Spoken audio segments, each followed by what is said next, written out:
As the festival of Passover approached, Jerusalem was buzzing with pilgrims from all over Judea and beyond.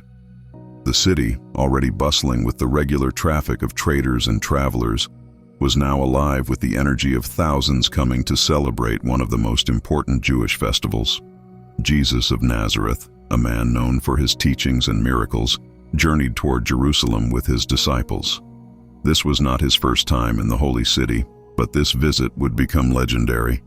He had been traveling and teaching for a few years, preaching about the kingdom of God, performing miracles, and challenging the religious status quo.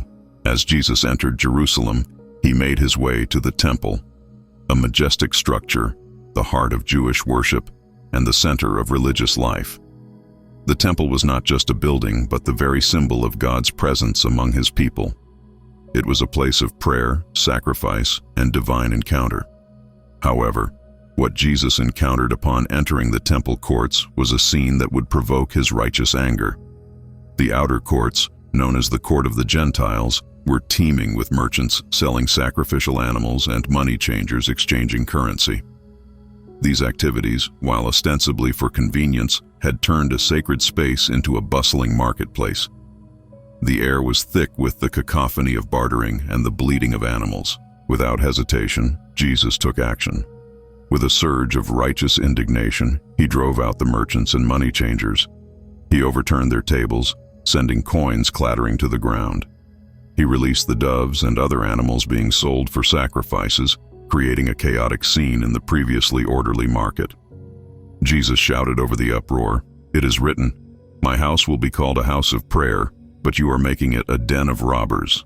Matthew 21:13, NIV. His words cut through the din, drawing attention and sparking a mix of astonishment and anger among the people present. The temple, meant to be a place of spiritual reflection and worship, had been corrupted into a den of commercial activity. The religious leaders, who were complicit in allowing such commercialization, were outraged. They saw Jesus' actions as a direct challenge to their authority and control. They began plotting how to silence him, fearful of his growing influence among the people. Yet, despite the storm he had stirred, Jesus' actions had a profound impact. Many who witnessed the cleansing were amazed at his authority and conviction. The blind and the lame came to him in the temple, and he healed them, further demonstrating his divine power and compassion. Matthew 21:14. Jesus' actions also drew the attention of the common people and the authorities, setting the stage for the dramatic events that would follow. The cleansing of the temple was not just a protest against corruption, but a symbolic act signaling the coming of a new order. It was a stark declaration that the religious practices of the time were insufficient and that a fundamental change was needed. In the days following the cleansing, Jesus continued teaching in the temple, engaging with religious leaders and addressing the pressing spiritual issues of the time.